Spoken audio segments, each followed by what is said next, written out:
And here we are. Welcome back to the Redshirt Sophomore podcast, where we never sit out. We're your hosts, Matthew and Chris Dawson. CD, what is going on? What's going on? It is week 11. Coaches fired. Coordinators gone. Standings flipped upside down. Upsets galore. Week 11 was pretty crazy. That's what we're recapping today. How are you feeling? Crazy. Disappointed, but crazy. I mean, November is just awesome. So much happens in November. There's still 2 weeks left of November and then conference championships. To be honest, at the top end of college football, like nothing crazy happened. I don't think we learned a ton about teams we didn't already know. Just kind of reinforced things. But like to me, this tells me like either like rivalry weekend is gonna be awesome. But I also like set my sights on like this year more than others, like conference championship weekend is gonna be awesome. Like 3 playoff spots might be decided by on that day, which is just awesome. Like really, really crazy. Yeah, crazy. Obviously, Jimbo Fisher, elephant in the room, gone, canned out of A&M. I'm sure you have many thoughts about that, but yeah, it was awesome week 11. Awesome week 11. Yeah, it really was. I mean, kind of a little bit of everything. Coaching carousel starting. The first dominoes, Andy Avalos and Jimbo Fisher. And look, there are a lot of conference races right now that you thought were over like 3 weeks ago or even last week that are not over at all. Nope. A lot of teams battling. Oklahoma State, what are you doing? I know you're on the road, but you had this thing wrapped up with a nice little bow.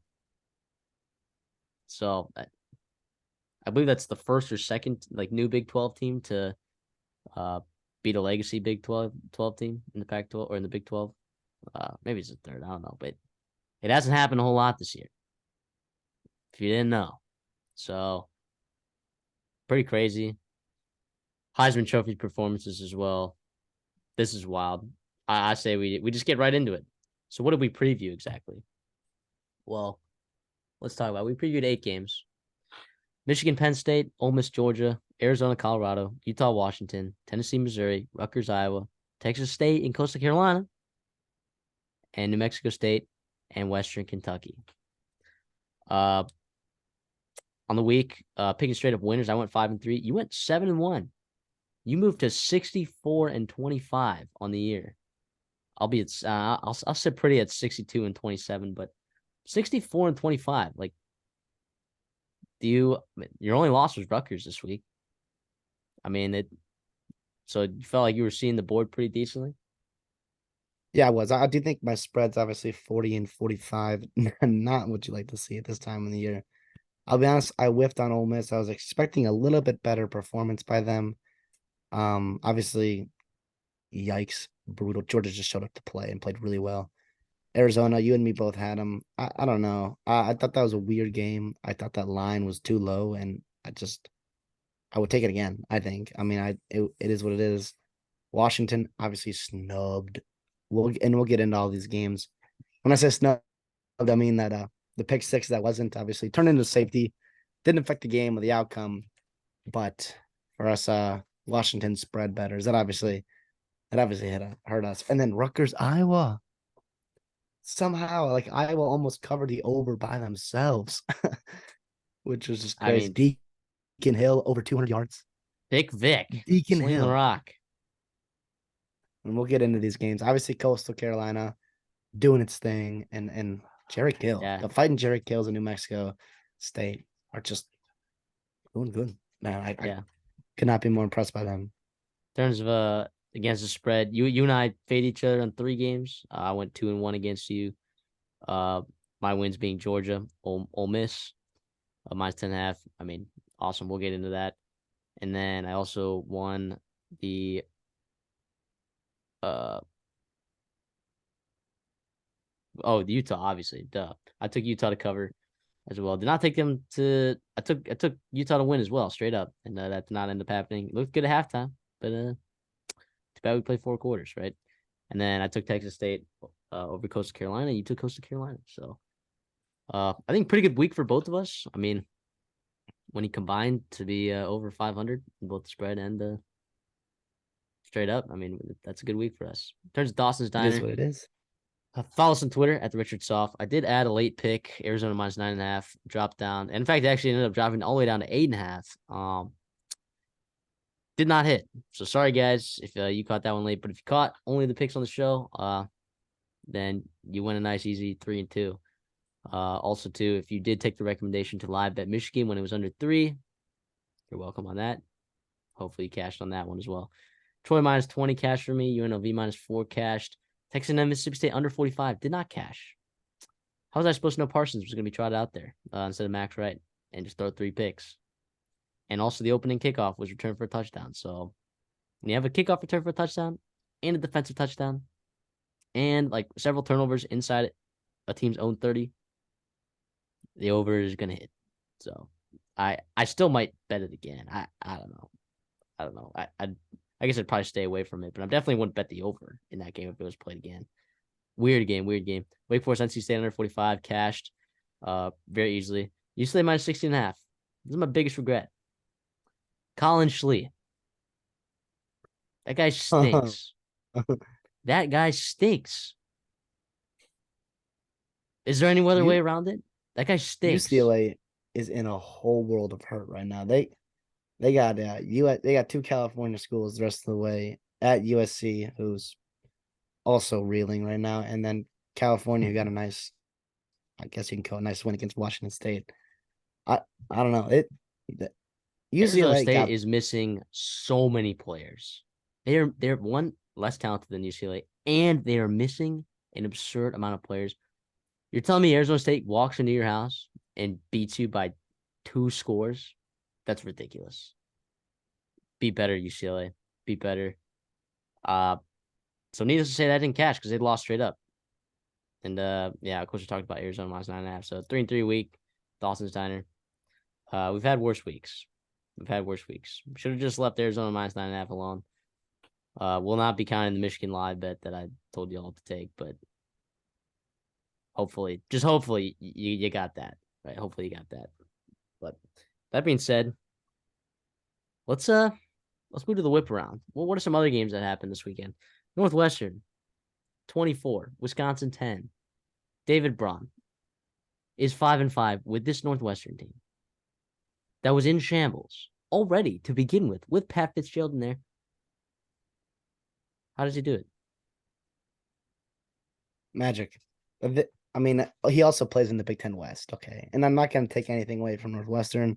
They're over on the win total. Should he not get this job? He absolutely should. Like, I know Northwestern thinks that they can do better, and there might be some crazy stuff going on in the coaching carousel, but right now it seems like you got a guy that's doing a lot with a little.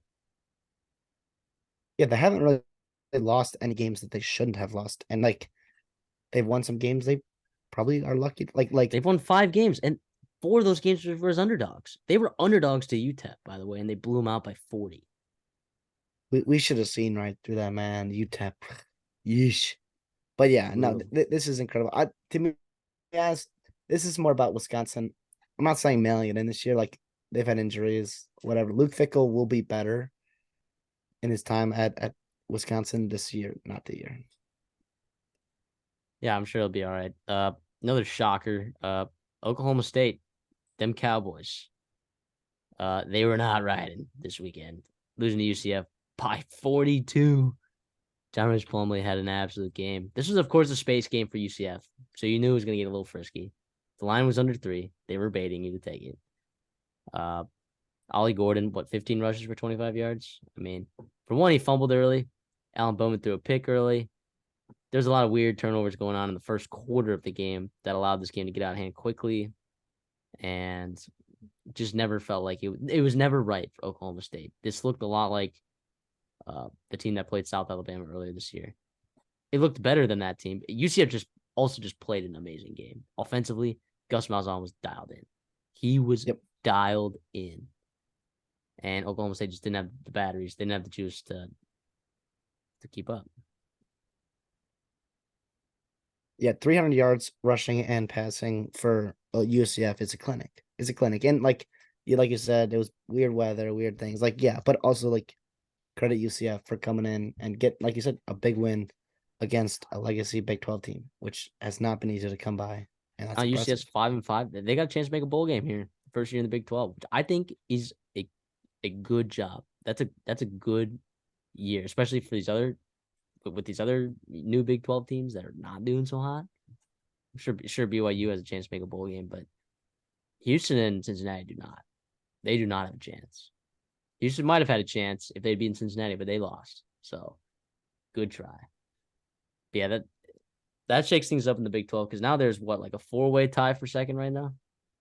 It's an absolute cluster right now. Oklahoma State at 5-2, Oklahoma at 5-2, Iowa State at 5-2, Kansas State at 5-2. Could have been Kansas at 5-2. They lost to Tech, of course, without Jason Bean and Jalen Daniels, but yeah, kind of a cluster right there. Now Oklahoma State holds tiebreakers over Oklahoma and Kansas State, and they don't hold the tiebreaker over Iowa State, but Iowa State also plays Texas. So, really interesting to see that. If Iowa State pulls one off against Texas, this could be just an absolute wild Big 12 finish here. And we're going to have to go to multiple tiebreakers to figure this one out. So that's exciting. Georgia Southern Marshall. Yeah, we'll talk about that game a little bit. Marshall with the upset. And they moved to 5-5. Georgia Southern moves to 6-4. Why is that big? Because it felt like just a couple weeks ago, Georgia Southern was 3-1 in conference. And because James Madison's not eligible, they thought the Sun Belt East was theirs. It is no longer theirs. Coastal Carolina 5-2, App State 4-2, both ahead of Coastal Carolina, which is at 3-3. Marshall all of a sudden knocking on the door of a bowl game, which not everyone thought. Not everyone thought that this Marshall team has had some struggles this year for sure. But Charles Huff getting the boys together this game, coming back in the fourth quarter to win that game. Pretty awesome. Any thoughts on this game? Yeah, wait, nice to stop the losing streak for Marshall. Like you said, they lost 5 in a row. But yeah, like you said, put them a chance to make a bowl game, which for a lot of these football teams, like people forget with all the media around the drive to the playoff and the playoffs and the Heisman's, whatever, like winning 6 games, making a bowl game is a big deal to a lot of fan bases, a lot of programs, and a lot of conferences and athletic departments that get a nice check for those bowl games. Like that is an awesome thing, and obviously very happy for the Sun Belt and for Marshall. Yeah, just really good effort. Speaking of really good efforts, LSU 52, Florida 35. Why am I saying good effort? Well, if you're not a stranger to college football, you probably already know what I'm going to tell you. But Jaden Daniels just had one of the individually greatest statistical games that I've ever seen in my entire life.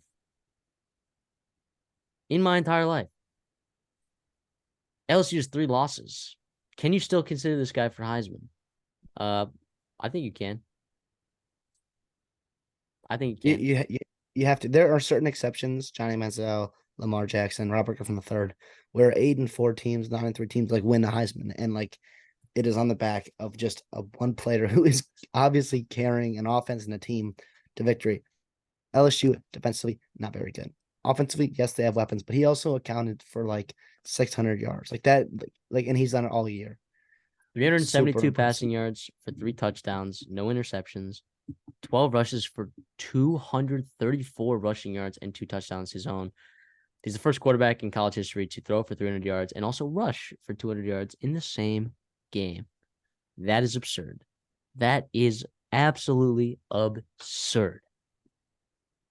The only downside for if I had, like, I would not buy it right now. A Jaden Daniels Heisman stock, I think at plus 650. I think it's at an all-time high.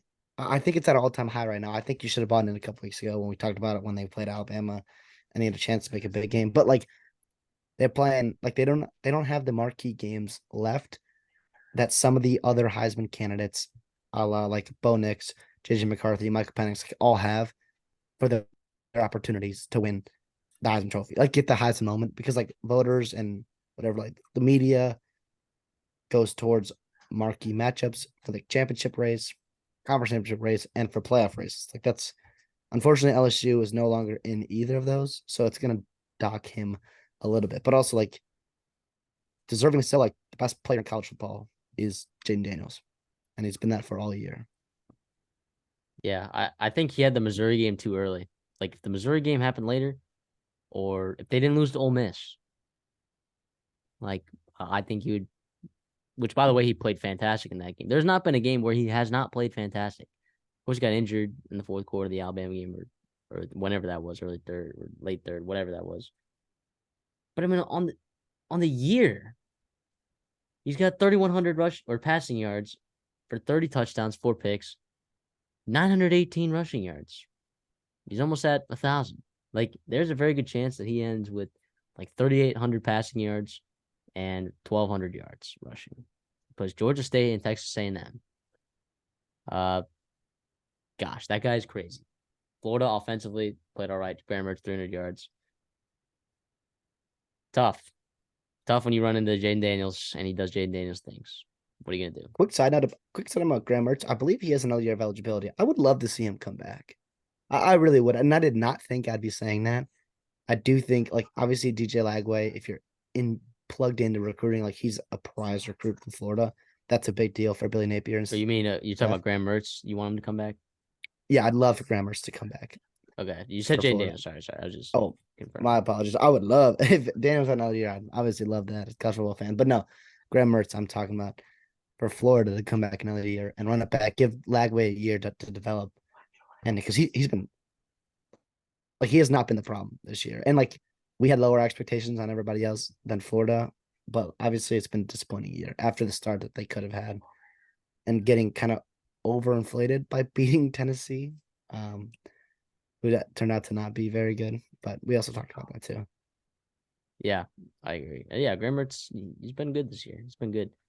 Let's talk about Texas TCU. Texas 29, TCU 26. Until the fourth quarter, that game was not close. TCU scored 20 points in the fourth quarter, 3 touchdowns in the last 3 possessions. And they scored their last touchdown with about 3.5 minutes to go. But then Texas did a good job running the clock out. Unfortunately, Jonathan Brooks, ACL teared, out for the rest of the remainder of the year, of course, and potentially jeopardizing his draft stock as well. Because I know he's going to be highly sought after in the NFL draft, whether it's day 1, day 2, likely day 2 pick. But that's a big loss for Texas. This is Quinn Ewers' first game back from injury. I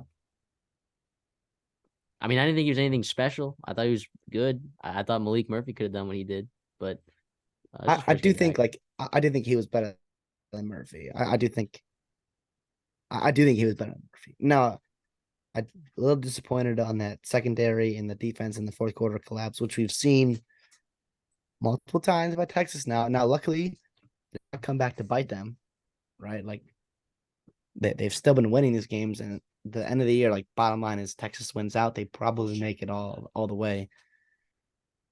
But yeah, I don't know. I just think there's something's weird about this defense secondary, and then like the offense, like it, not that it gets complacent, whatever, but like stalled without out in the Jonathan second half. Brooks, yeah, like you'd like to be able to just pound the ball, and you look at the numbers, you feel like they did average 4 yards a carry. Like Jonathan Brooks got his before he got hurt. CJ Baxter came in and still has success, but I don't know. It's definitely unfortunate. But yeah, obviously Brooks is a big loss, but they have depth there as well. So I mean, also credit Josh Hoover. He had another really good game. I guess they've had the wrong starting quarterback there all year. That's TCU's MO, right? Yeah, just bring in Chandler Morris's backup. Just bring him in. He will win more games than Chandler Morris. Yeah, what I'm gonna do next year is if Morris gets to start week 1, I'm just gonna buy the whoever the backup quarterback is for Heisman, and just give me his dart stock. at it. Air Force Hawaii, Air Force 13, Hawaii 27. Gosh, and a shocker, right? Air Force's second straight loss after starting 8-0. Their first embarrassing loss. Teams to bad football teams. Yeah, their first loss in Mountain West play. It seems like Air Force is skidding here, which all of a sudden makes the Mountain West wide open, like wide open. I mean, right? The thing is, like they still control their own destiny and whatever. Like they can still win out whatever. But the question is like, will they win out Can now? they? Yeah, can they?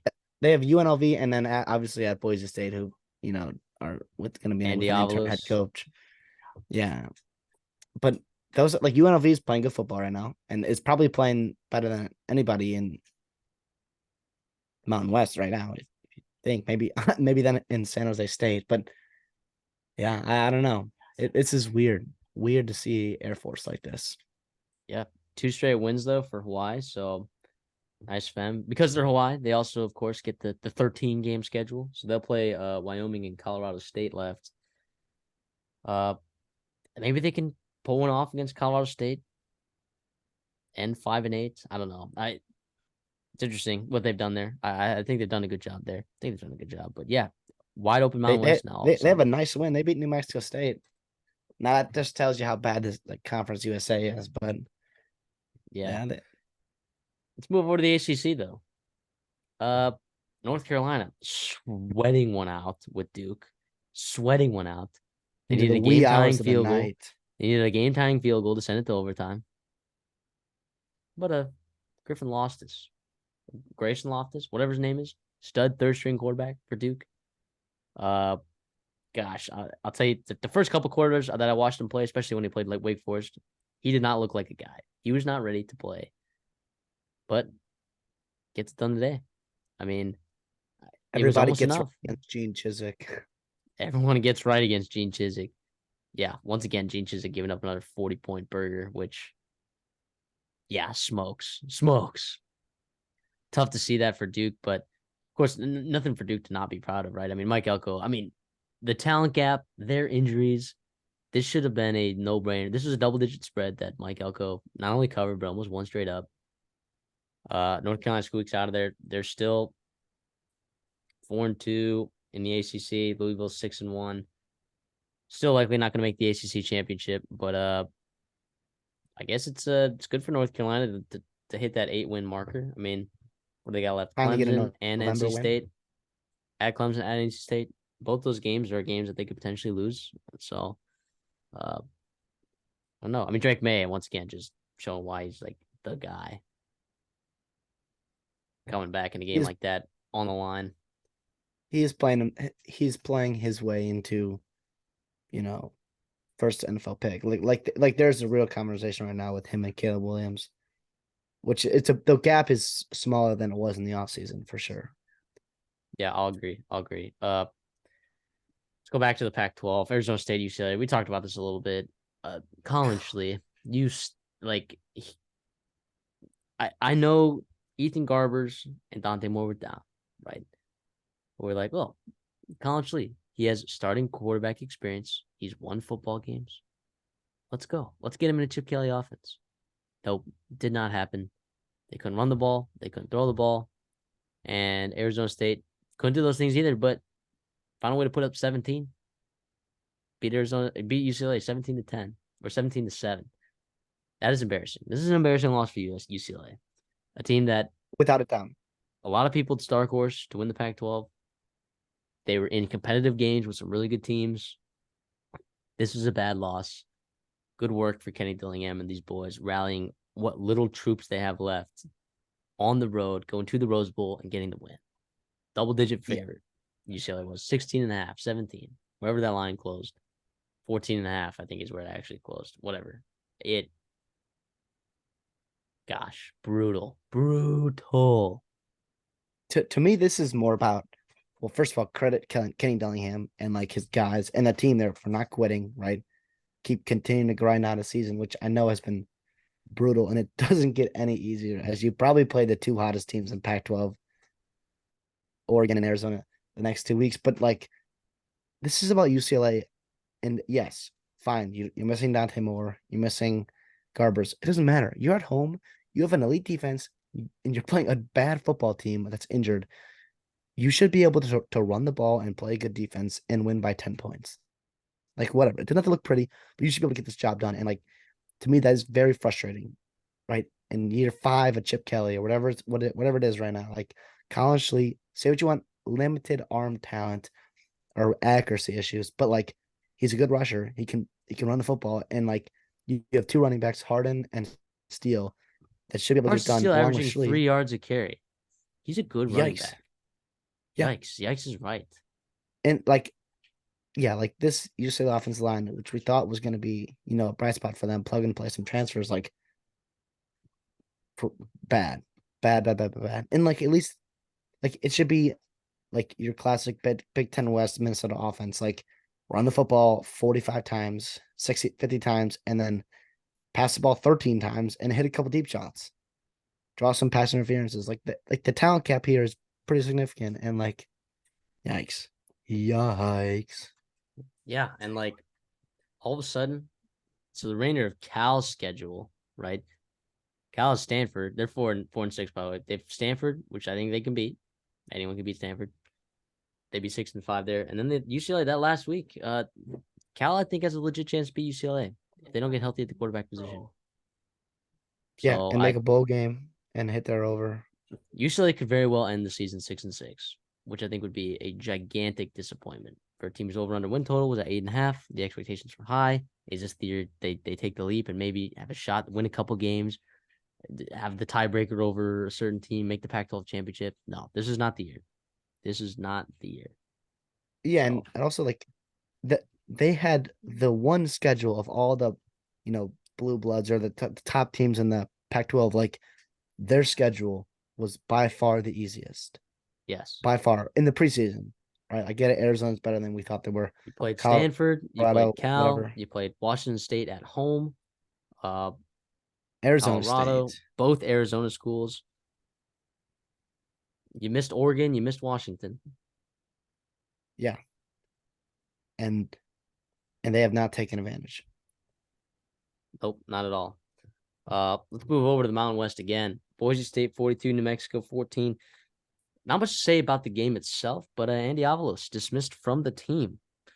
20-13 record since he was there. That is more losses than Chris Peterson had his entire tenure at Boise State, by the way, for those of you that did not know. So the standard is high there, right? He didn't have a whole lot of time. You could say, oh, he needed more time. The standard is very high there. And there's talent there to win. There's money there to win, and you're in the Mountain West. You should be able to win. But the thing is, though, is like they fire because I think this decision was made before the game, right? But because of Fresno State's loss, right, and because of Air Force's loss, like Boise State's still in it to win the Mountain West right now. They're sitting at 4-2, one game behind UNLV and Air Force. How many times you see an interim head coach in the conference championship game because of like a firing, and it's not because of right like cause. It's fired because of be a first for me. performance. Yeah, and I think it speaks more to the Mountain West, and it's more like, and I don't think it happens. I think Fresno State, Air Force, or UNLV, one of them, two of them will get right, and like they'll figure it out. But to me, like the big story here is like, what do you like? This is a pretty good job. This is a pretty good job. You got some like candidates, obviously. But like Gatlin Bear, right? The high 4-star, top 40 player in the country, speedster wide receiver. Everyone knows him from his track videos. That guy's a good wide receiver. He's committed to Boise State. Like this, that was a big win, a huge win for Boise State and over guys like Michigan and Bama and Oregon. And now what do you do with where does he go? Obviously, he was a guy that Boise State fans were really interested about, and like coaching change obviously plays an impact on a recruit's decision. Yeah, it'll be really interesting. I would find it hilarious if Boise State won the Mountain West. I would find it genuinely hilarious. Hilarious. But yeah, it seems like they're still running kind of like that 2-quarterback system, but it doesn't matter if they run the ball like 6 yards a clip with George Alani and so yeah, whatever. I mean, good win for them. They stay fighting. Hopefully they get bowl eligible. Their remaining schedule, Utah State and then Air Force, which by the way, if they win that game against Air Force and Utah State, they will have the tiebreaker over Air Force. And then all of a sudden, Boise State's looking pretty. And that game is in Boise, by the way, just so you guys know. Next game, let's stay in the Mountain West again. A lot of Mountain West we're talking. A lot of Mountain West. The reason being because it's so crazy. Fresno State, hey, San Jose State. This line I thought was crazy. San Jose State was favored by 2 points. I was like, that's pretty wild. I'm gonna stay away because late night Mountain West at home. San Jose State's at home. Uh, yeah, they blew them out, 42-18. This was brutal. This was brutal. Uh, Cordero, Chevron Cordero, Chevron. efficient, I guess. Well, with his touchdowns, he's 9 for 18, like 146 yards, 3 touchdowns. But Kerry Robinson, have a day, kid. 200 yards, 2 touchdowns on the ground. I mean, that'll get it done. 10 yards of carry. Yikes. That'll get it done. So lucky for Fresno State, their remaining schedule is New Mexico and at San Diego State. Not exactly daunting. Those are, I believe, the two worst teams in the Mountain West. That sounds about Standings right. wise, both 1-5. So The good thing news with for San Jose right. State, we talked about them early in the year, and they're gonna go all likelihood they're gonna go bowling. They could hopefully got to go 1-1 the rest of the way. Like they were your classic team that played a really tough out of conference schedule, Really right? tough. And they opened with two of the top teams in the Mountain West, right? Or at least at that time. And since then, they have been on a tear. They've been playing really good football, and like it's just schedule dynamics. And like Fresno State, unfortunately, like well, yeah, they lost to a 4-5 team, but no, San Jose State was much better than that. Yeah, out of conference. And we talked about this before, by the way, with San Jose State. USC to open, Oregon State, and then you play Cal Poly, sure, get a win. And then Toledo, who, by the way, is the best MAC team, a team that is competing for a potential chance at a New Year's Six bowl. Like That's a good team. That's a that are really good football they're team. dominating the MAC right now, dominating the MAC, and that's also a team that was like one play away from beating Illinois. So, Power Five team. So the San Jose State team, it's not bad. It's not a bad team. They're a little They frisky right now. they also lost Air Force being the year, but that was also like Air Force was healthy. Their quarterback was healthy. Like the Air Force team right now Yep. is a different team than it was, back in September and early October. Yeah. And Boise State, they lose to them on the road early in the year. So now they're on a tear. 4-game win streak. Good for them. Back to the Pac-12, Oregon, USC. I mean, Oregon won by 9. I thought Oregon controlled the game the entire way. Yeah. Sure, Caleb Williams played well, but Oregon was a little too much. This is the best team in the Pac-12, I think. Yeah, I know they without a lost doubt. to Washington. I get it. They played head to head, but Oregon right now, I test. Give me Oregon against Washington. Sorry. Yeah, this result doesn't really shock me. The backdoor cover was always a possibility with USC and Caleb Williams. But yeah, like you said, Oregon controlled this game top to bottom. Super impressed with them right now. Like they're just really good. They are really, really good right now. And they're gonna have a chance to make the playoffs if they, beat obviously everyone's looking at that Washington game down the line, probably gonna beat in Vegas, but who knows what can happen next 2 weeks. But yeah, good for Bo Nix, good for Oregon, Dan Lanning, obviously, future A&M head coach. Oh man, don't tempt me. Don't tempt me. I'm kidding. I don't know. I was. We can take a quick break and talk about it because we're talking about A&M next. I don't know if I see Dan Lanning leaving Oregon. I mean, it would be definitely a slam dunk hire for A&M. I just I I can understand why he might come, but at the same time, dude, he's got it pretty good. He's locked in. Like he can win a national championship at Oregon. You know, Yeah. like Brian Kelly on one hand thought that he thought that there was a ceiling, and he thought he reached that ceiling with Notre Dame, and he was going to chase the paycheck and larger boosters, less recruiting restrictions, less academic standards. It's easier to win there. Yeah. Oregon And the doesn't. money's Dan good. Lanning doesn't have to at Oregon or A&M. Dan Lanning doesn't have to worry about any of that. So potential. So last game we'll talk about A&M Mississippi State. The reason I talk about this game, Jimbo Fisher, of course, fired. We talked about that at the beginning of the show. A&M put up 51. Jalen Henderson started this game. Max Johnson being hurt. Connor Wigman, of course, out for season earlier this year when they played Auburn. He played a good game. Didn't really show a lot of accuracy when he was throwing balls. He was effective on the ground specifically. They had a good game plan for him going into this game. They knew what they were going to do, how to use him. But it's mostly confirmed that Mississippi State stinks. More so than A&M is good. Like Mississippi State is not a good football team. And it's a bummer because I like Zach Arnett. I think he's a good guy. I think he's a good defensive coordinator.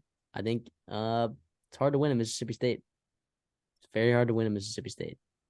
So they lost a lot of guys last year via NFL. And of course, Will Rogers getting hurt was pretty tough on them as well. Not sure if Zach Arnett stays. Mississippi State. Not sure he stays for them. Tough position. Tough. The difference is like Mississippi State is hard to buy out. It's harder to buy out a coach there than it is at A&M, even though A&M's buyout's a lot bigger, right? Like it's hard. Like yes, like a lot of times we see these ungodly numbers and these like athletic departments and all these new stadiums and coaching salaries and whatever else. Like, but about like there are people that have to pay for these things and like people that make decisions about the bottom line, and like that's what college athletic departments are. Like, let's be real, they're a business, like to make money. And it's I don't know. Obviously I'm not rooting for a guy to get fired. And I like Zach Arnett and I hope he figures it out there, but I don't know how quickly that's gonna happen, you know. It's a $9 million buyout. I think Mississippi State could pony that up. I think they could. If they see a guy like this coaching carousel gets crazy enough and they see a guy, I don't think they want to miss this opportunity, right? I don't think they want to miss this opportunity. I think there could be some crazy movement here. But Bobby Petrino, get him back in the head honestly, coach like SEC West. That's not crazy. Like when he gets, that's not crazy at all. He did his rehab stint at A&M. He Missouri State. I do not hate that hire at all. That would I think would be a home run hire for Mississippi State. As controversial as that sounds. As controversial as that sounds, I'm sure Mississippi State fans wouldn't be happy with it, but I think they would come to appreciate it. He's Dan Mullen with baggage. Like, and Dan Mullen did a lot at Mississippi State. I agree. Well, let's get into these actual 8 games that we previewed. Let's talk Michigan at Penn State. Domination. Sure. Oh no, JJ McCarthy's not going to win the Heisman. No one on Michigan cares, not even JJ McCarthy. He threw the ball one time in the second half, and it was a pass interference, so it didn't even register as a pass. You know why? Because they didn't have to. They realized they did not have to. This Penn State offense, it stunk. And what is the result? It has stunk. Another offensive coordinator change. And you start to think, I'm sure a lot of people are thinking, is this, like at some point, you replace like 6 offensive coordinators in James Franklin's tenure? Is this an offensive coordinator thing, or is this a James Franklin thing? I tend to think James Franklin's good, but is he going to get you over the hump? Depends on what you want for Penn State. If you want him to win 10 games a year, 19 games a year, and go out and compete in a Rose Bowl or a potential New Year's Six game, like James Franklin's a perfect hire. And I think like we also have to be realistic about what Penn State is. Like Penn State is not Michigan. It's not Ohio State. It's hard to win. And with all due respect to the state of Pennsylvania, like that is not a talent-rich area to recruit from. So you have to be. There's some. I think Pennsylvania's fine. It's not as rich as some other spots. It's not Georgia. It's not soil Texas, is not it's as Florida. fertile as agreed. It's not even Ohio. Like it's harder to recruit there and to win there than it is at a place like Ohio State or Georgia or Florida. Like that's kind of a fact. And like you want him to recruit and to win at a place like that because you pay him like that does not make him a better football coach, right? And like I think there is a ceiling at Penn State as where we are right now. Now it obviously changes with the new Big Ten and whatever else. And like there could be years where they can build up to an elite football team and go out and win a championship game. Like that's not crazy to think. And that's where I think the frustration sits, is because he's been there for so long. And the definition of insanity is like doing the same thing over and over again. Like you're not going to get a different result. And like eventually something has to change there. We saw Jim Harbaugh change at Michigan, and it's panned out for him. Now, obviously easier said than done for James Franklin. So I think like it can happen there, but yeah, I don't know. But I also think like let's be realistic. Like he wins 10 games a year and makes a lot of money for that athletic department. Like that's just because the fans don't love him doesn't mean he's really going to get canned after this. No, yeah, he's not getting canned, but it's you know, I guess I understand Penn State fans that are looking at the other side of the pond and seeing what other teams have. I get it. I get it because realistically, like Penn State, I think could have what Michigan has. I think they could have what Ohio State has. I mean, they have a historical program. They got nice boosters. I don't know, but I think Drew Aller's a fine quarterback. I don't know. Mike Yurkic obviously gone. I don't know that they benefited him a ton. This run game was pretty brutal this year compared to what it was last year, and what we were expecting going into this year. Thought it was going to be just an absolute powerhouse. Was not the case. But yeah, but here's the difference though between these passing stats, right? 74 yards for Penn State, 60 for Michigan. Penn State tried to throw the ball. Penn State tried to throw the ball, but also too, they hardly had the ball because Michigan just ran the ball. They just ran the ball. This is domination, man. We both took Michigan -4.5. I thought that was easy. Told our viewers in the preview if this drops below 3 because Penn State punches them in the mouth early, which they did. Had a couple big plays on that one drive. Ended up getting a field goal. You could have actually gotten Michigan probably about even odds money line. So at some point, depending where you were looking, I guess. Yeah, that was easy. That was free. We knew that this was going to happen. We knew that they might get punched in the mouth. We knew that they were going to come back and absolutely give them the business.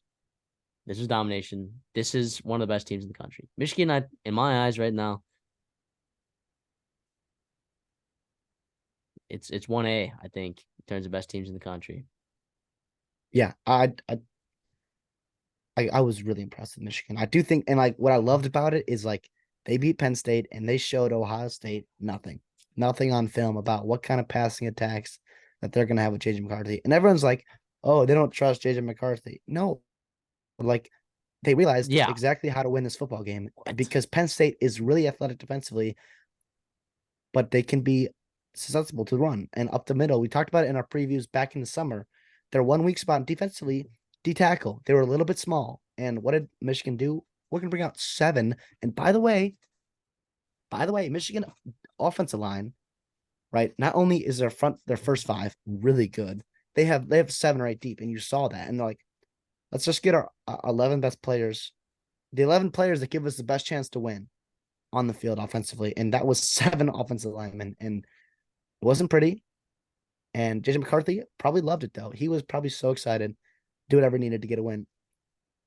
The thing about watching Penn State play these teams, everything is just so hard. Like it just seems like they try so hard and they move the ball 40 yards and then they have to kick a field goal or go for it on 4th down. And then James Franklin gets crucified for having to make that decision. And like, he knows the reality of it. Like, he doesn't have star players, or at least his star players, we thought Kay Allen, Singleton, was supposed to be Cephas in this year, Drew Allar, like those guys have not panned out this year. And I get it, they're young, which I think that's also a thing. I was like, this team in 2024 can be really dangerous. Right. All those sophomores become juniors. But like, I don't know. Michigan has JJ McCarthy, and defensively, like they have stars, and like they just have Ohio State had Marvin Harrison, and defensively they had stars as well. Like, it's just so, I don't know. That's I think the frustrating part for James Franklin's like, hey, like guys, like we're right there, except a couple recruiting classes away. Let me hit on some stars. Also, real quick, I want to shout out like Michigan athletically. I was like Kenneth Grant just ran down Kay Allen on that one play. That was impressive. Number 78 for Michigan, defense tackle, 6'3", 340. Kay Allen broke a run, and he was going to go at least another 40 more yards, 30 more yards, and that was going to be a big play. He chased him down, and I think they helped him to a field goal. Absurd. Yeah, that was, oh my god, that was, or not even field. I think they might have forced a punt.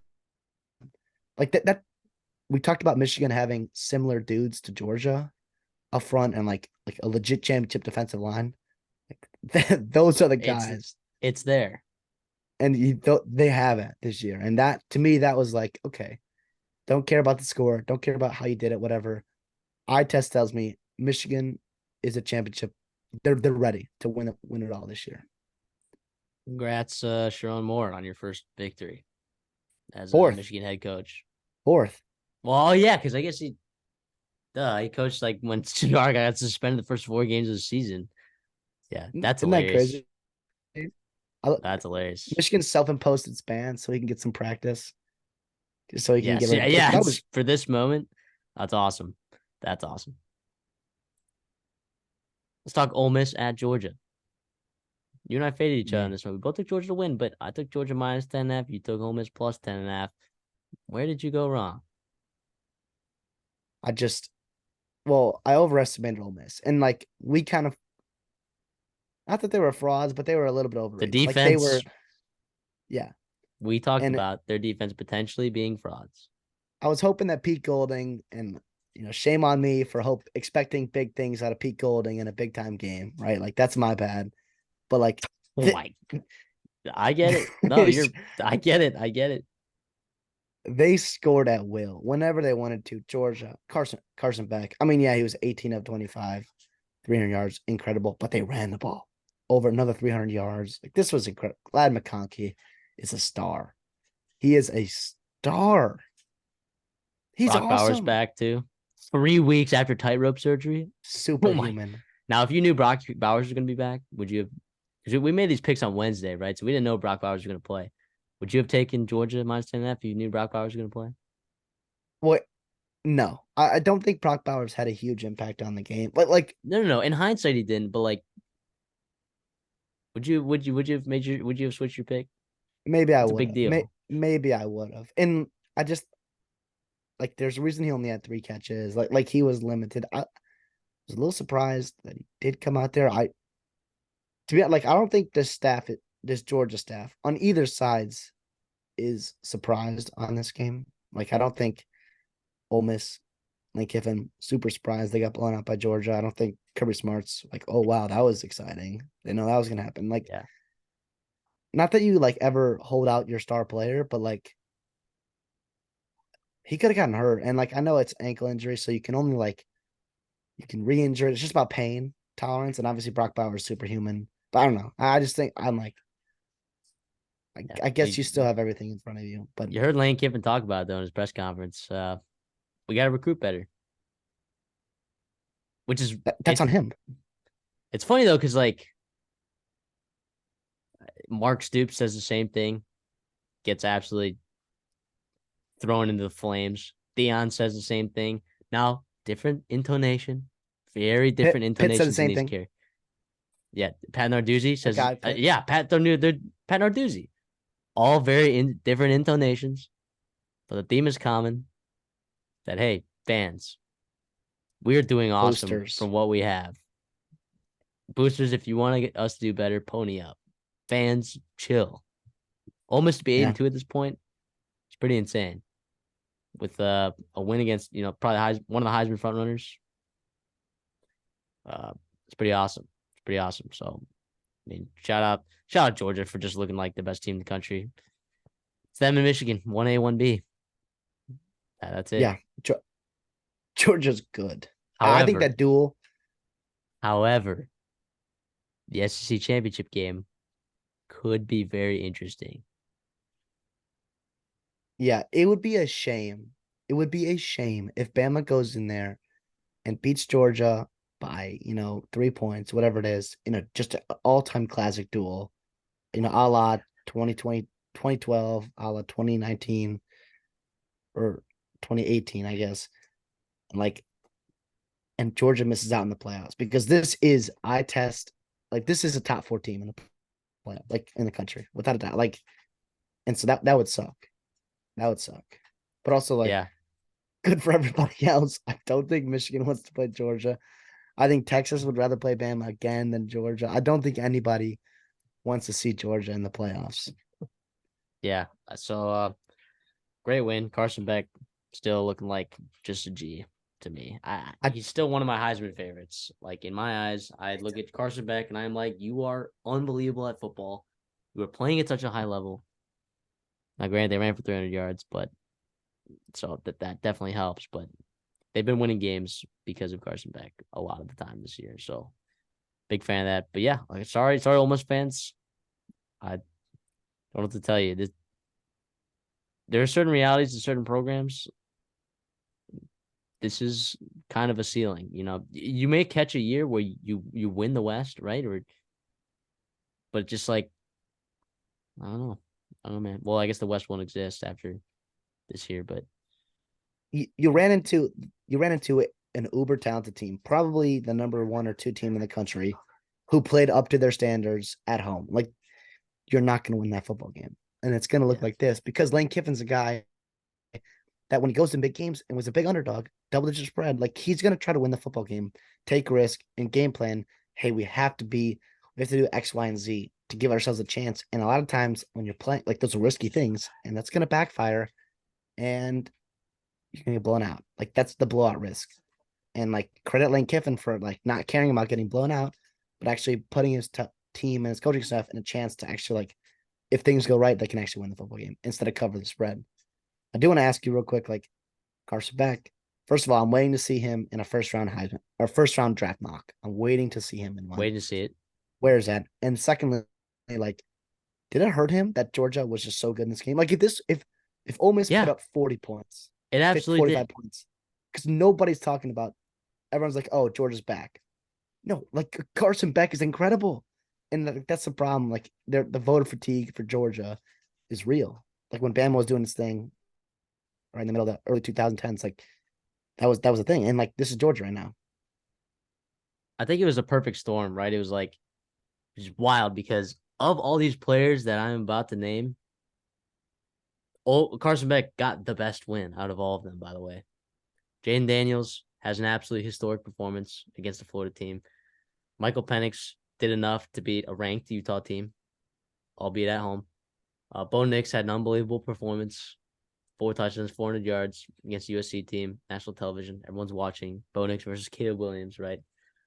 Uh, so it hurt him. It hurt him a lot, even though he had the best win of the week of any one of those guys. So, It's not that people didn't watch that game. It's just like the takeaway was like, oh, Georgia beat oh, up it's on a team. George. It's No, the no, it's the team around him. Georgia beat at the team ranked number 9. The same team, the committee ranked number 9. Georgia beat the crap out, and Carson Beck was flawless in that game. He had one pick, whatever. Like, yeah, it's tough. Poor Carson Beck, but he don't care. He'll take his chip. He'll go and he'll be a late first round draft pick, and Yeah, I think he should he'll have be. a great career. He looks awesome. He looks awesome. Let's talk about Arizona going to Colorado. This was an absolute barn burner of a game. Great game. Noah Fafita, I know they scored 17 points in the first half. He did not look good in the first half. He struggled. And I don't know who Colorado's punter is. I do not know his name. Colorado fans, you know his name. He, I swear, pinned Arizona inside the 10 like 5 times. Mark It's Vassett. hard. Is that his name? Mark Vassett? Shout out Mark Vassett. I don't know what his stats were. If you have him up, he was unbelievable in this game. Left you in a lot of spots where field position was a problem. Uh, but guess what? Second half, you come out. No Fafita does enough. Just Coleman. I mean, holy smokes! Talk about finding a way to win your game. Uh, let's see, Jonah Coleman, 11 carries, just 11 touches, 179 yards, Should have had no more. touchdowns. He should have had more. I mean, he broke off several long runs in the second half that uh, put Arizona in a tremendous position. But the reality is, Nova Field did enough in the second half to pull out this win, including orchestrating the last possession where Arizona kicked the last second field goal on the goal line. So Flawlessly, by the way. And I flawlessly. love that play by Jed Fish. I love that play. Yeah, Don't just score a touchdown, go down and kick an extra point to win the football game. Do not let Colorado or Deion Sanders and Shador Sanders like have a chance to win the football game. We're tied. yeah. It's just Shador Sanders played really well. 262 yards, 2 touchdowns passing, and he actually used his legs, especially in the first half. He used his legs. He, he, Scamper for a touchdown, 40 yards. he took some Uh, hits though. He really did. he did take some hits, but he looked good. I mean, but at some point, Not having a run game is gonna limit you. Shador Sanders, of course, was the leading rusher on this team because why wouldn't he be in this game? Why wouldn't he be? At Uh, least they tried to run. Like they had 17 rushing attempts with their running backs. They tried a little bit. for 48 yards. I didn't say they didn't. I didn't say they didn't do it well. They Yeah. tried. Or So I mean, trying for their standards. tough. I mean, look, Colorado, they go to Pullman to play Washington State. They have a chance to win that ball game with the way Washington State's playing right now. Yeah, they do. They have a legit chance. And then they go, problem is after that, you go to Utah. Tough barn, as we know. So tough to see Colorado making a bowl game at this point, but I'm gonna say successful season. I don't care what other I know what people are gonna say. I thought this was a successful season. They way outperformed what I thought they were gonna do this year. Of course, it ended up catching up to And them. Injuries, depth, talent, whatever. Of course, it caught up to them, right? The problem is, though, is a lot of those transfers that they took are stuck there now. So it is it, interesting to see what the roster management is going to look like in terms of scholarships. Like they're going to have to take away scholarships from kids, it's not gonna be or pretty or ask again. or ask grad students to transfer because like it's gonna be another wild turnover. I think so. Uh, we'll see what ends up happening there. Arizona 7-3, 2 losses in the Pac-12. What do they have the rest of the way? They play at home versus Utah next week, which is very winnable. And then they go on the road and play Arizona State, a rivalry game. This is an Arizona team that could potentially go 9-3. That's wild. That's wild. So we're all big Arizona fans. We both took a minus 10.5 here. Of course, did not cash. Dawson's Diner got at 9.5, did not cash. But sometimes you play tough games on the road in conference. And if you're walking away out of there with a dub and your quarterback did enough in the second half, you made adjustments, both offensively and defensively, to get it done, and you get it done, congrats. Awesome. Way to go. Move on. Let's go. So I good think that's stuff for what Arizona. I think that's more what it was is in terms of like, let's just win. Like we were due for a tough game and like against a team that we probably should have smoked, and they got it done. Right. Like you said, they go on the road and they get a conference win. Bottom line, that's awesome for Judfish. Fan base should be super excited about that. Yeah. I don't know. I thought Coleman continue to feed the rock. I love Fafita. I hate taking it out of his hands. McMillan's so good. Cowling's a good player as well. Lemon is Craig. Good to see him going a little bit against his former team. But Coleman and Williams, man, when they're going and they were going in the second half, especially, let them cook. Let them cook. This is a really dangerous football team and offense with those guys getting it done. As for Yeah. Colorado, you mentioned it. Like Coleman's they averaging like 7 yards a carry. yeah, yeah, yeah. No, he runs hard. A physical guy. Physical guy. As for Colorado, you mentioned they overachieved. I thought this was a successful year for sure. Other than Oregon, for a team that is like as bad as they were last year, like they have not been outclassed in any of the games that they've been in, other than Oregon, right? In a good Pac-12, like they have belonged on the same playing field as everybody else that they've played, which is super impressive. And like, yeah, the Stanford game probably gonna come back to bite you in the butt if you wanted to make a bowl game, but Yeah. yeah, you had a lot of games in conference that were winnable. And like, I know you don't love moral victories, and I know, after the TCU win and the Nebraska win, like you beat two teams that were pretty bad. Both those teams' quarterbacks got benched. Like the teams that you played, like so, Yeah. like that you had unfair expectations of what this year was going to be after those two games. But like, bottom line is like Sanders and those guys, like you mentioned, it's going to be a weird offseason, very uncomfortable offseason, but I think they're heading in the right direction. I agree. And so is Arizona. I mean, come on. Love what Jed Fish is cooking up over there. Speaking of Pac-12, let's talk more Pac-12. Let's talk Utah at Washington. Spread was 9.5. You were on Washington minus 9.5. I was on Utah plus 9.5. Whether or not you should have covered that is up for debate, of course.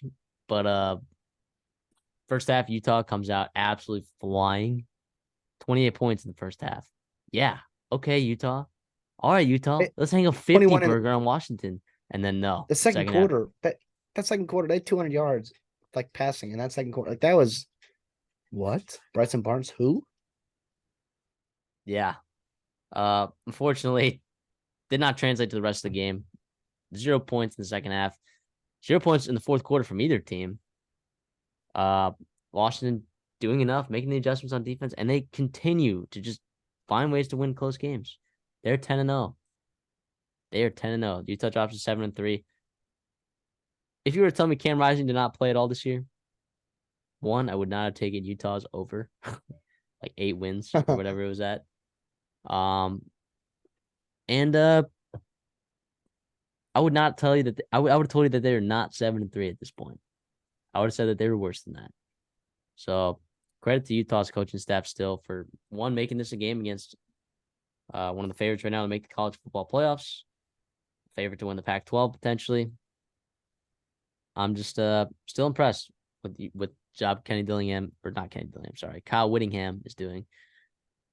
But also got to be impressed with Kalen DeBoer. Once again, the staff finding a way to win a game.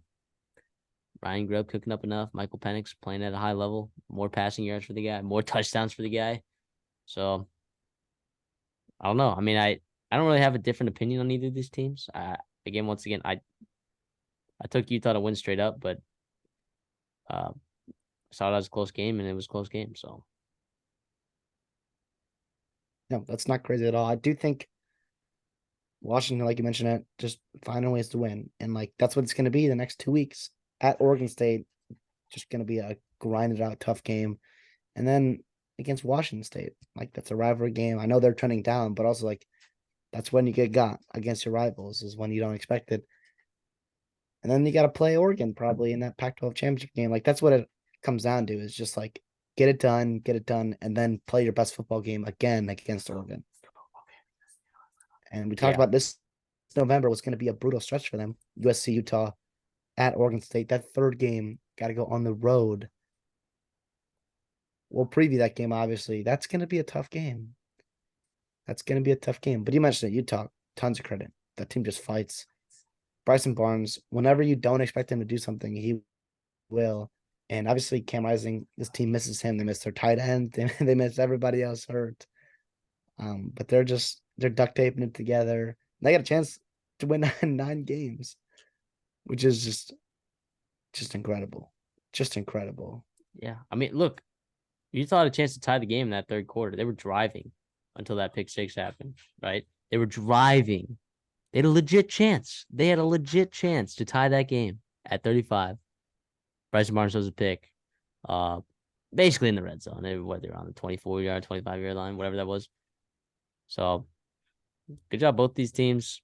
This was a good game. I enjoyed watching it. I guess we'll see these teams. Future outlook for Washington. Of course, they play at Oregon State. Not an easy game at all in Corvallis. We'll be previewing that game more than likely. And then you got your home game against a in-state rival in Washington State, who, look, Washington State has not lived up to what we thought they were going to be this year, especially at the first 4 games.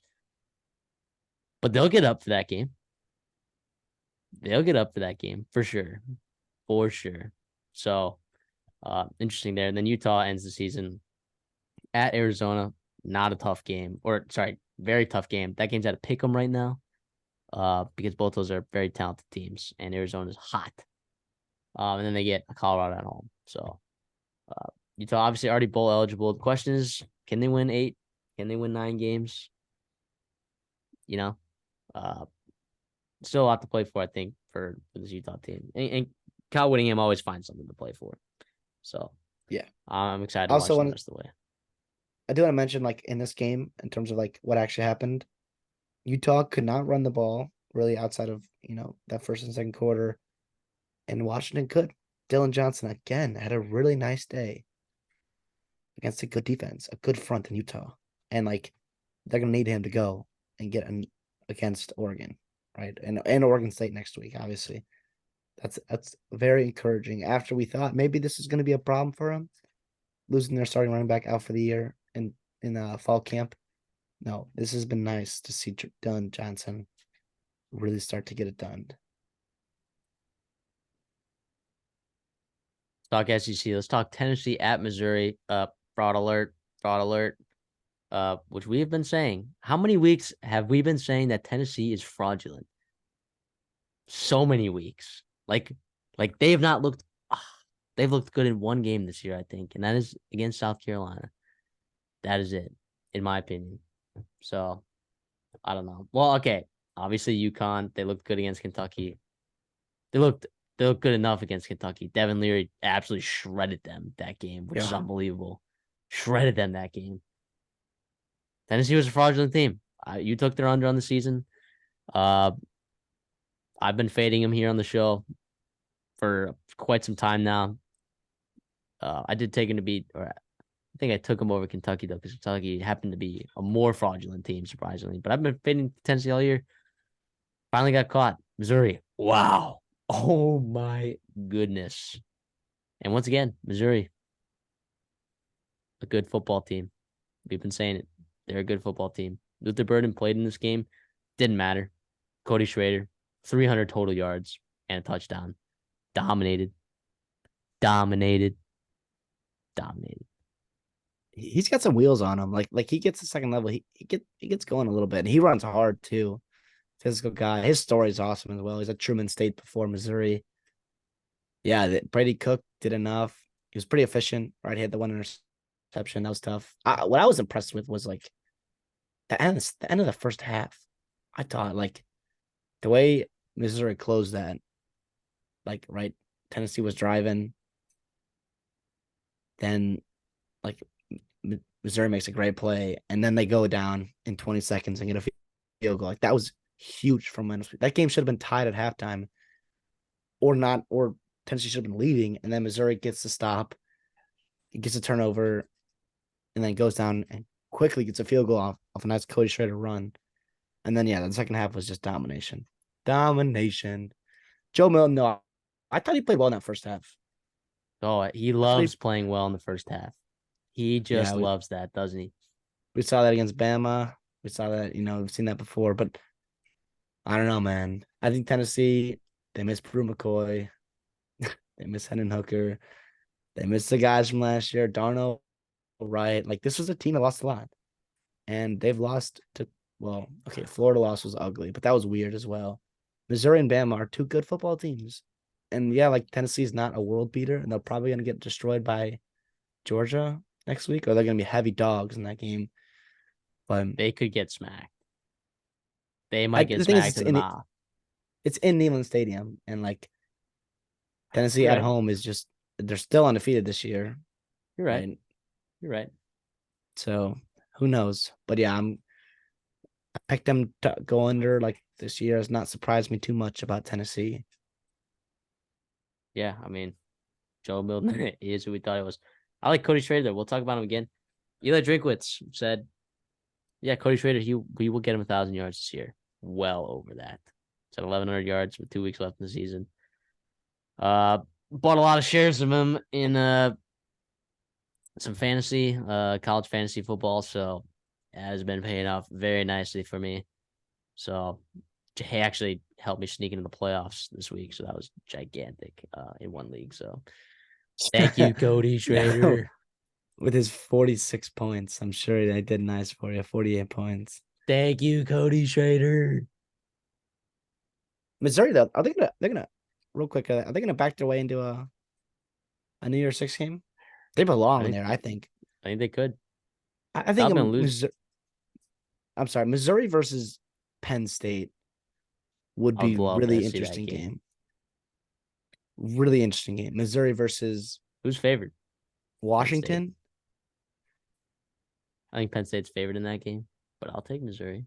I would take Missouri. Yeah. Now I do think I'll- Penn State can move the ball a little bit on Missouri, but Missouri will be able to run the ball, What about Missouri move the versus burden. Oklahoma? Another good game. I would take Missouri. I don't know. Maybe I might. Interesting Yeah. matchup there. Let's talk Rutgers at Iowa.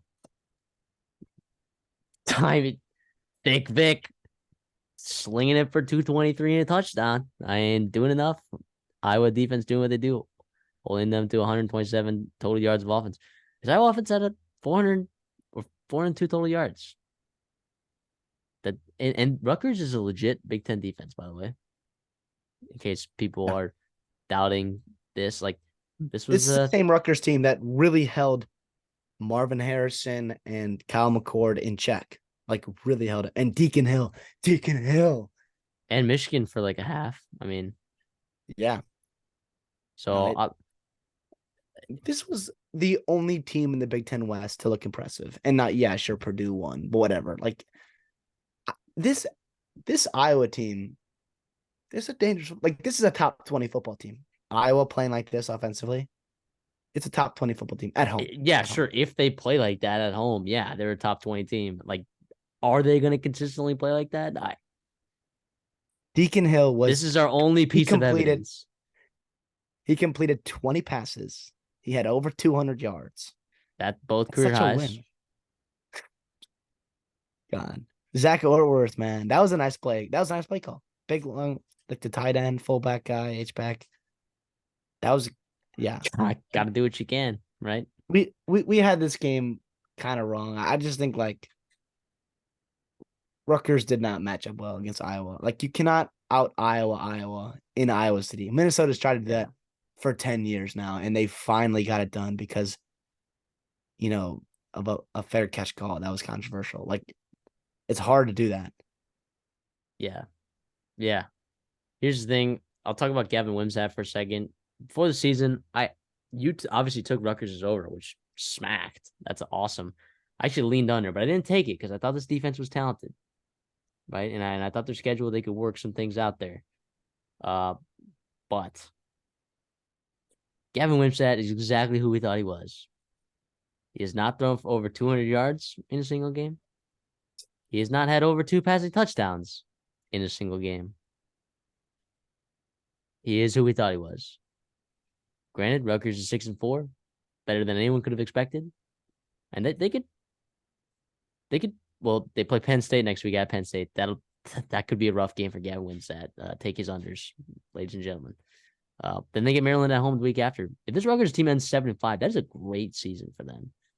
Greg Schiano is ecstatic, probably ecstatic if you win 7 games with this team. That's awesome. You should be. Now, Rutgers is going to be a team now among a lot of other football teams, but they're going to be like, they should be in the market for a quarterback in the transfer portal. And like, those are those teams that are like, you get a good quarterback in the transfer portal, like, it's going to be really, really, they could be a really frisky team in the new Big Ten. Like, you get some competent passing yards there. You got Monahai and like good defense. You trust, Schiano and the boys to do well there. But yeah, and then yeah, that's what I'll say there about Rutgers. Iowa though, man, do they have any chance to beat No, whoever Ohio State or Michigan? Any chance? no, but no. Come on, they have 0 chance. Actually, no, they don't. Sorry, I just thought about it again. They don't. I think if Marvin Harrison Jr. gets hurt, They got blown out by Penn State. Never mind. You're right. If you play like, But that was also that was a more than McNamara. competent That defense. was not Deacon Hill. That was not Deacon Hill. No, McNamara was hurt. It was at Penn State. It was the whiteout. I'm not making excuses for Iowa. I think they're extremely limited. You know my thoughts on them. They are the most frustrating team to watch in America because they win and it's so ugly every time. They get outplayed and they had 20 rushing yards against Penn State. In a whiteout. Yeah. Is Penn State's defense like marginally better than Michigan's or Ohio State's? Like, I don't think Iowa scores a point. I think their team total would be at like 2.5, 3.5. I legitimately think that their team total would be at like 3.5 if they were to play Ohio State or Penn State or Michigan. Like, if you were to look at that game, I don't know, but I guess we'll see what Iowa does against Illinois at home and Nebraska. This is a team that I think Illinois has a shot to beat Iowa next week, by the way. But with Paddock playing the way he is right now, goodness gracious! But a 10-2 Iowa team with Deacon Hill at the helm is absurd to me. That's wild. As much So as I it mean, pains me, like you got Coach of the Year in the Big Ten. If it's not Sherman Moore, it's Kirk Ferentz deserves a ton of credit there for all the Run injuries they've more. gotten. Yeah, Yeah, Sherman Moore. yeah. Well, it's not Jim Harbaugh. That guy. All right. Yeah, I'm done talking about this game. I love Get this it game. off. I love Get it watching this off. game. This is an awesome game. So This was. let's talk Sun Belt. Texas State at Coastal Carolina. You were on it. You took Coastal Carolina to win this game. I took Texas State. Uh, I was wrong with TJ Finley. I can never get that dude right Yeah. because he will light it up one week and then he will not light it up the next week. But I don't know. What are your thoughts? I got to catch like the first half of this game and it was domination. Ethan Vasco did enough. More importantly, Coastal Carolina ran the ball well. Uh, and they ran the ball well in the first half, I should say. They did enough. They held TJ Finley in check. Malik Hornsby comes in. Didn't watch the second half. I don't know if you caught why Malik Hornsby came in, if that was just a change or if TJ Finley got hurt. But yeah, Texas State was struggling. They're struggling to move the ball. They're struggling to move the ball. So I took Texas State. I was wrong. I was wrong. And Coastal Carolina all of a sudden moves. Well, if you remove James Madison, they're in first place in the SEC or sorry, the Sun Belt East, which you would not have said a couple weeks ago. After starting 0-2 in the Sun Belt, they're now 5-2 in the Sun Belt. So how about that? And they have Army left, right? Sure, whatever. And the last game's at home versus James Madison. Now by that point, Grayson McCall could be healthy. Jared Guess will be healthy. I think our guy Vasco is done playing Do for they us in need the him? Sun Belt this year. Do they need him? No, no. I think you're right. McCall would change his team and give him a real chance to beat James Madison. That's going to be a fantastic game. That for us getting snubbed of a Sun Belt championship game, like that's going to be a type of game, a Sun Belt championship esque environment. Yeah, you nailed it right in the head. TJ Finley, inconsistent as ever. Like we forget, like there's a reason why he got ran out of Auburn. Like he's inconsistent. The talent's there, obviously, big time recruit. You see it come right every other week, like he's there. But then there's a game like this where he comes to the road, plays good defense, they've got a good scheme against him, and it doesn't work out. And it gets ugly quick. And obviously, Muggy Hornsby did his thing in the second half. He tried, and they Fell just short. just yeah. Yeah, what are you I gonna do do? think Pickney and Brown are really good on the outsides there. Really Yeah, good it on the was it outside was for big Coastal that Carolina. it was big. We talked about Jaron Brown's health. I mean, it was nice. I mean, he didn't do like a ton, but a couple big plays, and that's all you need. That's all they really needed. They just needed a couple big plays, and they needed some stops in defense, which they got. Their defense has vastly improved this year, by the way, vastly improved over the last couple weeks. After you give 38 to Mm. Georgia Southern, 30 to Georgia State. I mean, App State 24, Arkansas State you hold the 17, Marshall you hold the 6, Old Dominion you scrape by holding them off in the second half. 24. I mean, they've vastly improved. They've done enough. These Chanticleers are getting it done. So I'm going to continue enjoying watching the Sun Belt East race, seeing what's happening. Coastal Carolina does currently hold the tiebreaker over App State, but if James Madison beats Coastal Carolina, that counts as a Sun Belt loss. But App State also plays James Madison. So good for Coastal Carolina, I guess. Good for Coastal Carolina. And that all but wraps it up for Troy as well. They have officially clinched the Sun Belt West with this game. Texas State uh, falling to 3-3 in conference. Troy 5-1 there with their only loss to James Madison. Yeah, Troy's hot. What are you gonna do? Sun Belt West locked up, but it is nice to see these are two both bowl eligible teams, and you got a lot of other teams in the Sun Belt fighting for a bowl game. So they're gonna be some like you're gonna get some games like down the road, like I mean App State plays Georgia Southern. Let's see, Georgia Southern they play Old Dominion. That's a team scraping for a bowl game. They're gonna get Old Dominion's best game, right? Even though Old Dominion didn't give Liberty their best game this week, which we thought they might, but I don't know. These are some frisky Sun Belt teams. It's gonna be It's gonna be scratching and clawing from here on out. I love it.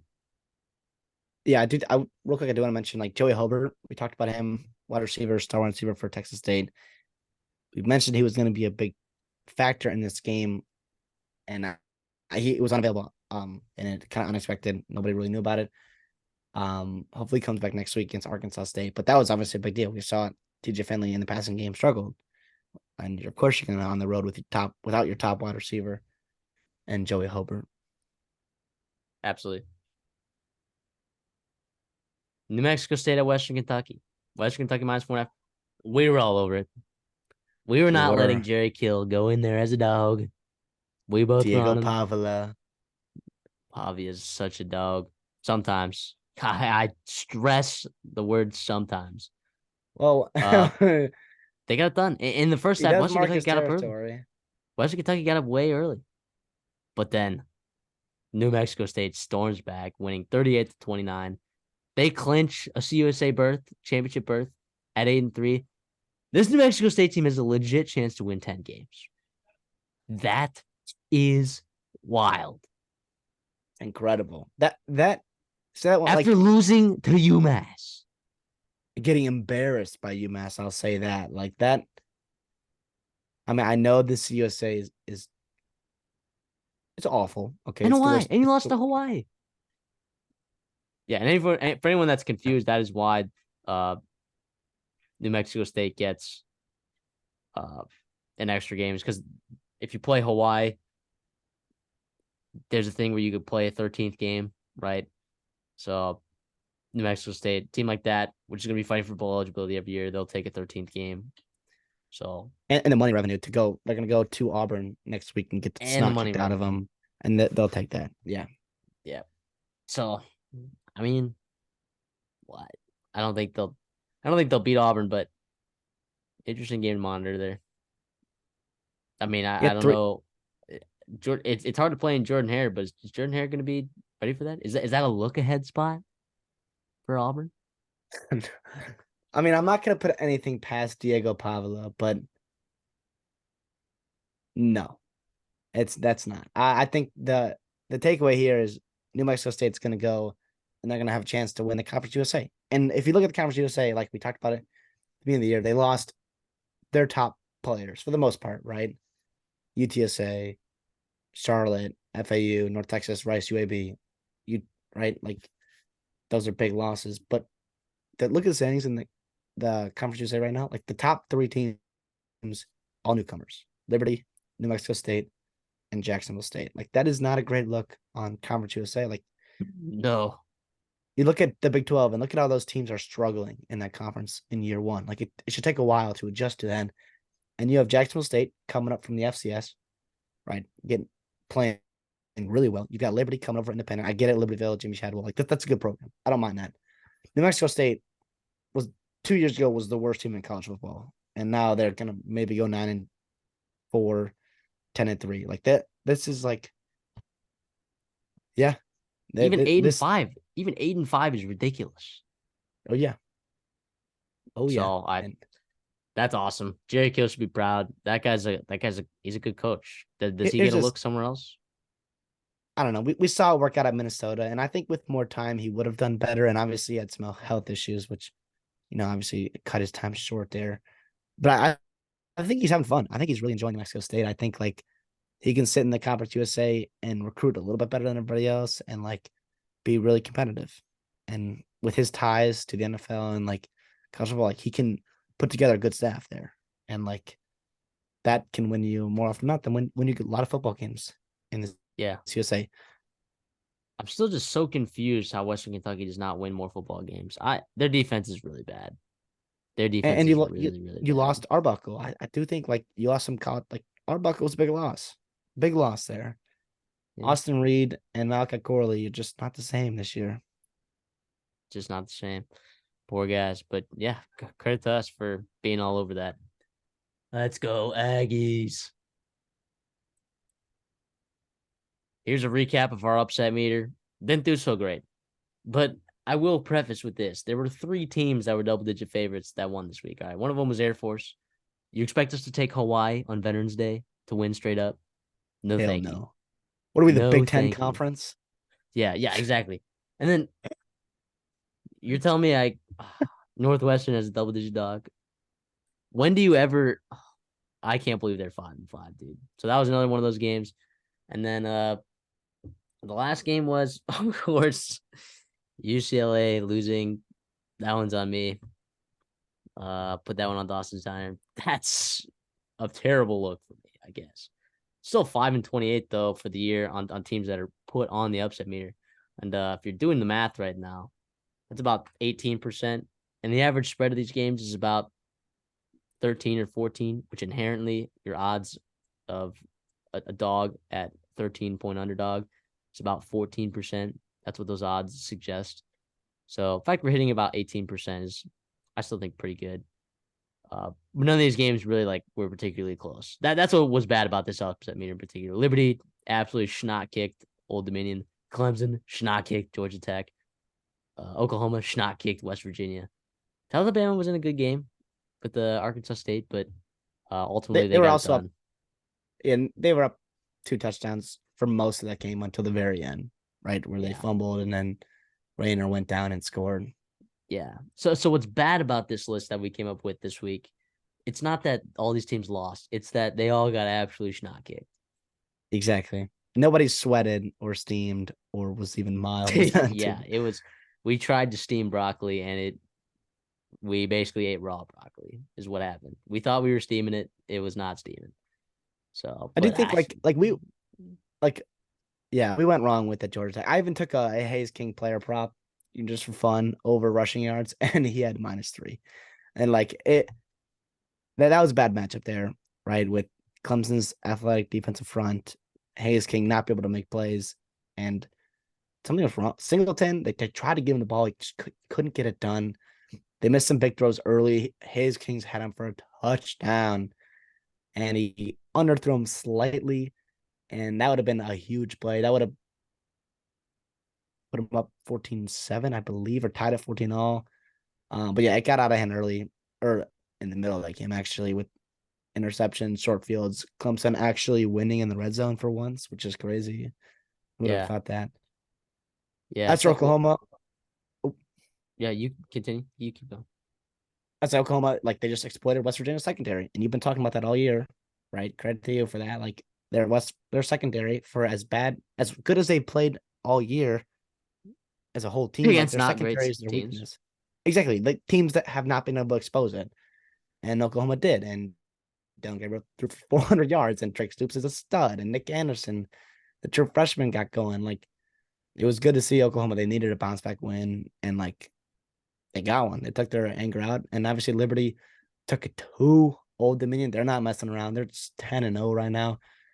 They're, I mean, we put them on fraud alert, not because we think they're a bad team, but just because they played nobody, right? Like, right, their schedule is awful, and like playing Old Dominion does not change that. Like Old Dominion is not a very good football team.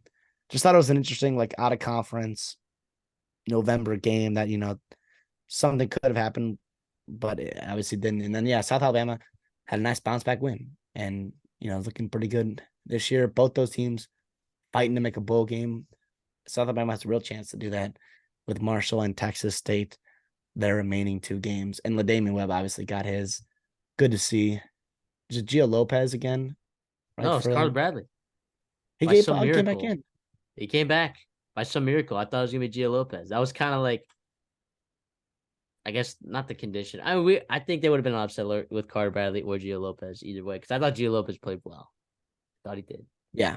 But I was under the impression that Carter Bradley was missing more time. Credit to Carter Bradley, that dude's a dog. So South Alabama is going to be a frisky bowl team, right? With whoever they play, as long as Lacey and those guys like they don't sit out for whatever reason. I don't think they yeah, would, but yeah, yeah, the Sun Belt's going to be a frisky team. I'm gonna be putting a lot of faith in the Sun Belt in bowl season. yeah. I mean, how about Arkansas State though, covering another spread for like the fourth straight week? To me, this is Jalen Rayner, man. Jalen Rayner, Jalen Rayner. Although he Well, didn't have a great game. he didn't play that well. He's kind of come back No, down to earth. I think people are more prepared for it now. you know. I do But think that's not the worst thing in the world. If you're an Arkansas State fan, sorry, like they've covered 3 straight games. Sorry, but 6 of if their you're last 8.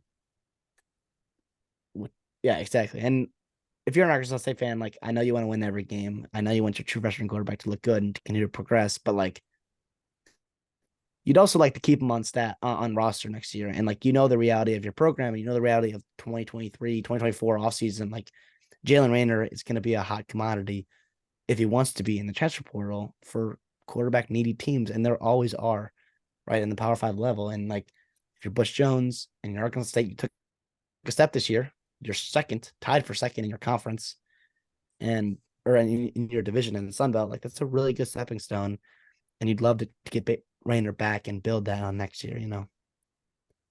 Yeah, there might be some teams that really would like him.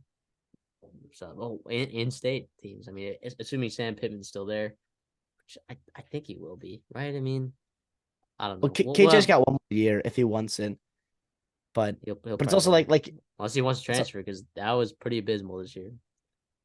yeah. Well, So I guess I don't so. know. Who knows?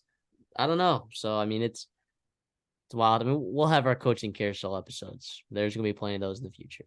There will be plenty of those in the future. So sorry guys, we couldn't cash on the upset meter this week, but we'll be back. We've been good this year. If you guys have been following along, we've been good. This is fine. This is just another one of those blips. We're all good. But thank you guys once again for tuning in. This was the week 11 recap. Thank you guys so much. The support's been awesome. We've been over 100 subscribers for almost a week now. Unbelievable. Could not have expected this. We thank you guys so much. Thank you guys so much. We'll be back on Thursday with our week 12. We're already in week 12. Week 12 previews. Cherish So this. Cherish it right now. We're cherish almost this. I don't even want to say it, but college football is the regular season is almost done. And we love the off season. We love the playoffs, obviously, but the regular season is what it's all about, in my opinion. Yep. And we're 2 weeks away from saying goodbye. Yep. But be there for our picks, be there for our analysis. If you like the content, like the video. It's that simple. Right? If you're here at this point, I'm assuming you've liked the video already, right? You didn't just listen to an hour and a half of this, just not like the video, right? And if you like content like this, please consider subscribing. We love doing this, and every subscription just feeds us more, and we love doing this. It's a little bit of dopamine every time there's a little subscriber. There's someone enjoys our content as much as we enjoy making it. So, thank you guys so much. CD, anything from you? No, like you said, thank you for all the support. Hope you're had a great weekend, and hope you have a great week. And we will see you guys on Thursday. You said it. We'll see you guys in the next one.